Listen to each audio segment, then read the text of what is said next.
వచ్చేసింది ఆది శ్రావణం షాపింగ్ అంతటికి అతిపెద్ద కేజీ సేల్ తో పాటు up to 61% of 1+1 offers, combo offers ఇంకా మరెన్నో. CMR shopping mall. Nepal, China, Tibet సరిహద్దులో ఉగ్రరూపం దాల్చిన జల ప్రళయం చైనా భూభాగంలోనూ తీవ్ర వినాశనాన్ని సృష్టించింది. టిబెట్లో ప్రధాన సరిహద్దు వ్యాపార కేంద్రమైన గైరోంగ్ పోర్టు వద్ద కొండచర్యలు, బురద నీరు ఒక్కసారిగా విరుచుకుపట్టడంతో భారీ సంఖ్యలో ప్రాణ నష్టం వాటిల్లినట్లుగా చైనా అధికారిక వార్తా సంస్థ జిన్షువా ధృవీకరించింది.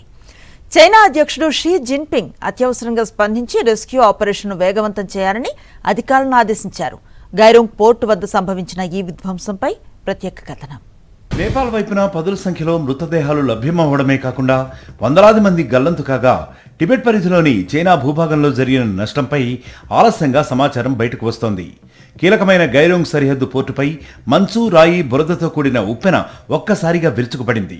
పక్కనే ఉన్న వాహనాలు, భవనాలు క్షణాల్లో బురద ప్రవాహంలో కూరుకుపోతున్న దృశ్యాలు చైనా ప్రభుత్వ ఛానల్ సేకరించిన డ్రోన్ ఇంకా సీసీటీవీ ఫుటేజీల్లో స్పష్టంగా కనిపిస్తున్నాయి.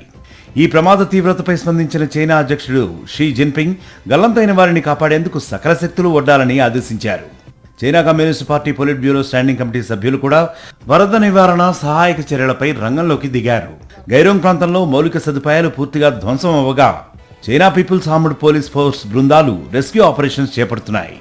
ప్రమాదం జరిగిన సమయంలో గైరోంగ్ పోర్టు వద్ద స్థానిక టిబెటన్లతో పాటు చైనాలోని ఇతర ప్రాంతాల నుంచి వచ్చిన వలస కార్మికులు, నేపాల్కు చెందిన వ్యాపారులు పెద్ద సంఖ్యలో ఉన్నారు. చైనా తన ప్రతిష్టాత్మక బెల్ట్ అండ్ రోడ్ ప్రాజెక్టులో భాగంగా నేపాల్, భారత్లతో వ్యాపార సంబంధాలు పెంచుకునేందుకు ఈ గైరోంగ్ పోర్టును అత్యంత కీలకంగా అభివృద్ధి చేసింది. సరిహద్దు దారంతా బురదతో నిండిపోవడంతో రాకపోకలు పూర్తిగా స్తంభించాయి. రెండు దేశాల సరిహద్దుల్లో ఒకేసారి విరుచుకుపడ్డ ఈ జలప్రళయం వల్ల చైనా వైపున ఎంతమంది ప్రాణాలు కోల్పోయారు అనే దానిపై ఇంకా స్పష్టమైన గణాంకాలు వెలువడాల్సి ఉంది. సహాయక చర్యలు పూర్తయితే గానీ ఈ చారిత్రాత్మక విపత్తు మిగిల్చిన ప్రాణ, ఆస్తి నష్టం యొక్క అసలు తీవ్రత బయటకు వచ్చే అవకాశం లేదు.